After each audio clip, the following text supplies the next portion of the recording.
akan perdalam di kesempatan yang lain. Silakan Pak Jaksa Agung. Baik, mungkin saya prolog aja dulu. Untuk kasus Torrembong sama sekali kami tidak pernah ada masuk soal politik. Kami hanya yuridis dan itu yang kami punya. Soal nanti apa yang menjadi hal-hal yang bergulir di media, nanti akan saya minta Jampisus untuk menyampaikannya. Karena untuk menetapkan seseorang menjadi tersangka itu tidak mudah. Kami melalui proses tahapan-tahapan yang sangat rigid dan tidak mungkin kami menentukan seseorang menjadi tersangka. Ini akan melanggar HAM. Kami pasti hati-hati. Nanti Jampisus akan menyampaikan apa dan mengapanya. Baik, karena waktunya saya singkat sekali. Yang pertama untuk senior saya, Pak Bambang Susatyo. Soal nama-nama kasus ya yang 1T, saya nanti juga saya minta Jampisus mungkin untuk menyampaikannya, karena ini sangat teknis, kami tidak bisa terbuka begitu, karena ini akan menjadi perkembangan dalam penanganan perkaranya. Gitu. Kemudian bisa interupsi Pak.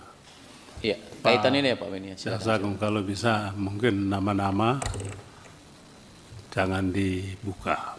Kalau bisa ada rapat khusus tertutup untuk itu. Begini, izin jangan Bapak. dibuka di sini. Ya, nanti gini Pak Beni. Nanti kan tadi kita sudah bicara bahwa nanti akan ada rapat-rapat lanjutan yang mungkin nanti kan ada yang dalam proses penyidikan dan lain-lain mungkin dibuka. Nanti kita bicara tertutup.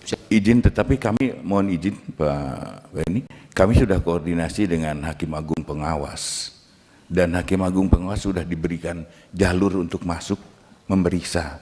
Jadi itu kami skip di situ gitu Pak. Jadi,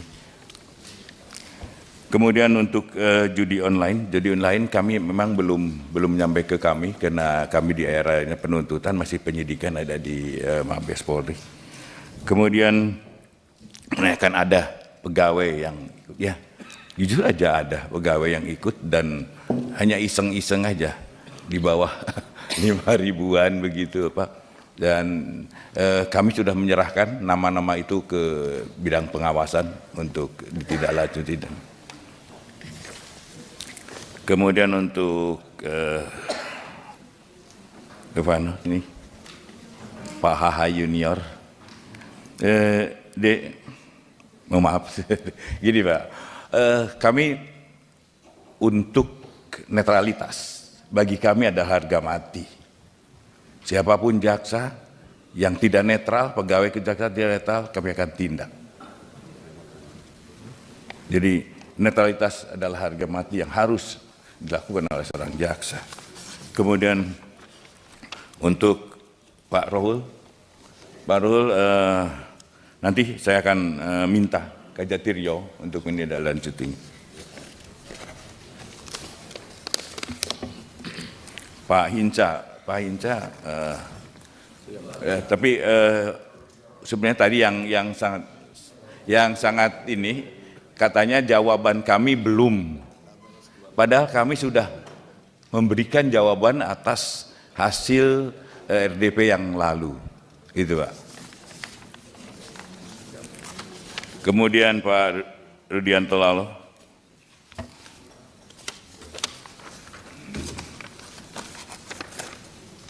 jadi untuk saya sampaikan untuk memenuhi seseorang jadi tersangka minimal 2 alat bukti, nanti akan sekalian disampaikan juga oleh saudara. Kemudian soal RJ Pak, kita akan kembangkan lagi soal RJ dan saya mengharap kalau memang nanti jadi undang-undang, saya sangat bersyukur. Kemudian hubungan antara Kejaksaan, Mahkamah Agung. Karena kami yang lakukan penindakan adalah terhadap oknum. Dia tidak ada lah soal institusi kami baik-baik aja. Kami dengan ketua, kami baik-baik. Bahkan kami kalau ada demi tadi saya sampaikan bahwa kami membuka pintu agar Hakim Agung Pengawas bisa untuk masuk melakukan pemeriksaan terhadap 3 orang hakim ini. Soal tindak lanjutnya nanti kami belum bisa menyampaikannya.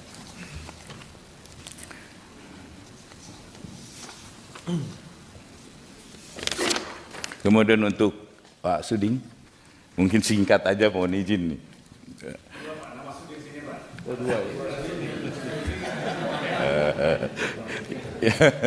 Pak Sarifudin Suding nih.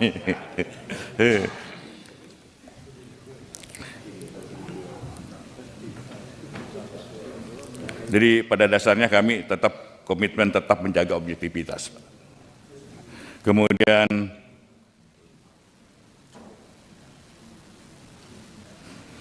parameter indikator keberhasilan dalam pelaksanaan program prioritas ini tergambar dalam indikator kerja utama yang menjadi dasar aturan bagi indikator kerja individu.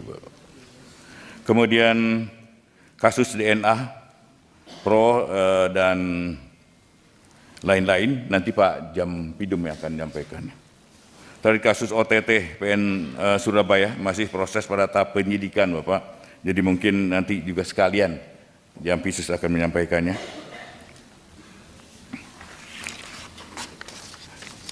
Kemudian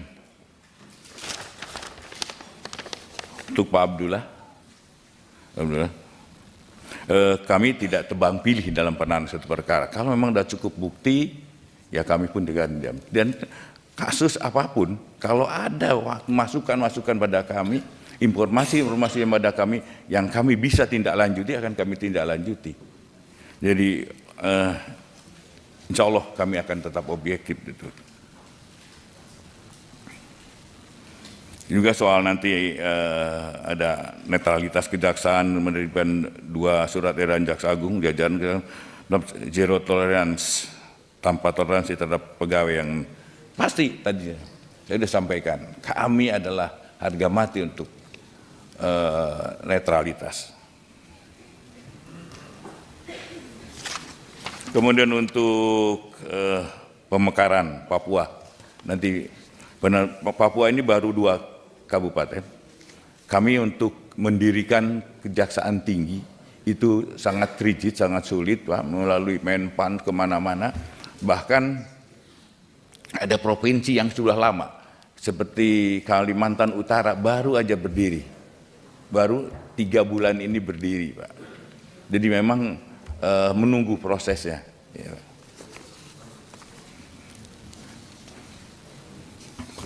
Kemudian untuk Pak Tandra, nanti soal Pak Ton Lembong nanti akan disampaikan oleh Jampisus. Kemudian Pak Habib Abu Bakar tentang OTT Hakim, nanti Jampisus saya minta untuk menyampaikannya.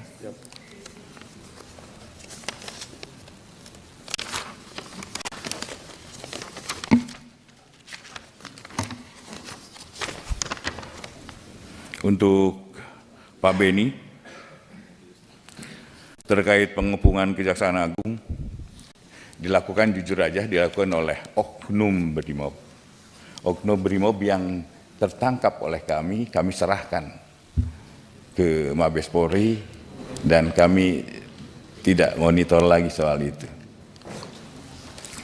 Kemudian penanganan perkara dasarnya pada hukum acara perdana yang berlaku, termasuk tentang perda timah. Dan timah ini ada, kami tidak akan terhenti di situ. Memang ada isu-isu si A, si B. Di dalam hasil pemeriksaan terhadap para tersangka, saya tadinya mengharapkan dia bunyi siapa di belakangnya, atau siapa pemilik modalnya, atau siapa pelaku yang lain. Jadi mereka tutup mulut, tidak ada menyebutkan si A yang sering disebut-sebut Bapak di media. Saya tadinya mengharapkan ada keterbukaan daripada para tersangka atau saksi. Tapi sampai saat ini belum Pak Ben. Mudah-mudahan nanti sudah ada berita ini di media dibaca supaya tidak takut lagi untuk menyebutkan.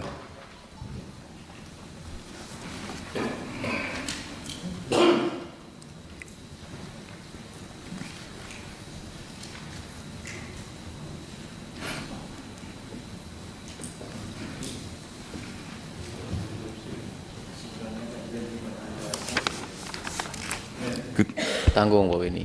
Biar Pak Jaksa Agung lanjut dulu. Kemudian soal pemalsuan yang kerap digunakan oleh mafia tanah.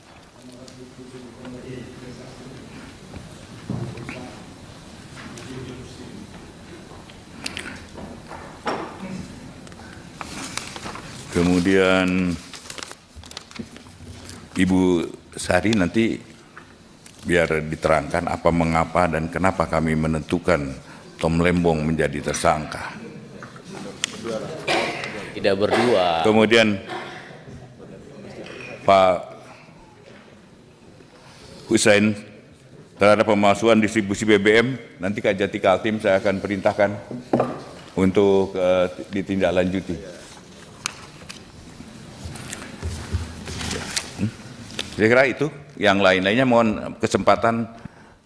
Begini Pak Jaksa Agung, Siap. ini penjelasan dari Jampitsus maupun Jampidum karena jam teknis, karena mungkin nanti kita tidak bahas satu per kasus satu nih, misalnya kayak Tom Lembong dan lain-lain, ini agak lebih teknis lagi. Ini mohon izin, anggota apa mau dibahas sekarang, atau nanti kita bikin rapat tertutup, atau rapat lagi dalam kesempatan yang lain. Ayo silakan. Kedua, saya mengusulkan kita buat rapat khusus teknis. Sebab soal tadi itu kan Pak Jaksa Agung, saya ingin supaya Pak Jaksa Agung ini memberikan trust kepada publik. Oleh sebab itu keterbukaan itu penting. Ya. Tadi kalau Pak Jaksa Agung bilang hanya menunggu namanya disebut-sebut kan enggak elok juga kan Pak Jaksa. Dan kita semua, saya takut publik kan nonton ini. Kalau penjelasannya namanya tidak disebut dan itu dijadikan alasan untuk tidak diproses kan lucu juga. Ya, nanti. Itu maksudnya. Oleh sebab itu Ya. saya mohon Pak Ketua kita buka rapat khusus untuk bahas tuntas soal ini. Siap. Terima kasih. Ya, iya. Baik, jadi nanti Ya. Pak Jaksa Agung kita akan buat rapat khusus. Betul. Dalam kesempatan yang Iya. lain. Silakan. Terima kasih Pak Ketua, justru saya bersyukur. Saya sudah menerangkan ke media, ke masyarakat, ini loh yang sebenarnya. Dan bagi saya, ya, bagi saya tidak ada suatu hal yang mengganjal hati siapapun bagi saya. Kalau itu perbuatan, lakukan dan akan kami lakukan. Itu. Baik, cukup ya. Jadi atau ada closing statement yang ingin disampaikan? Sudah. Sudah. Kami mohon dukungannya aja Pak. Kami dukungannya nanti Jampitsus mungkin akan kalau nanti teknis, Pak Jampitsus akan lebih terbuka soal nanti di dalam RDP-nya terbuka tertutup, monggo pertimbangannya. Tetapi saya akan perintahkan Jampitsus untuk membuka selebar-lebarnya. Baik. Pak Ketua izin. Sebentar. Pimpinan. Karena ini kan waktunya sebetulnya sudah habis. Nanti dalam kesempatan yang lain ini kita tadi sudah sepakati kita akan lakukan rapat khusus dengan jam teknis agar kita bahas itu bukan hanya perkara 1-2 orang yang tadi kita omongkan, tapi keseluruhan perkara yang lain yang memang tujuannya penegakan hukum untuk tadi menutup kebocoran-kebocoran terkait sumber Pimpinan, dana. Gimana? Sebentar. kalau bicara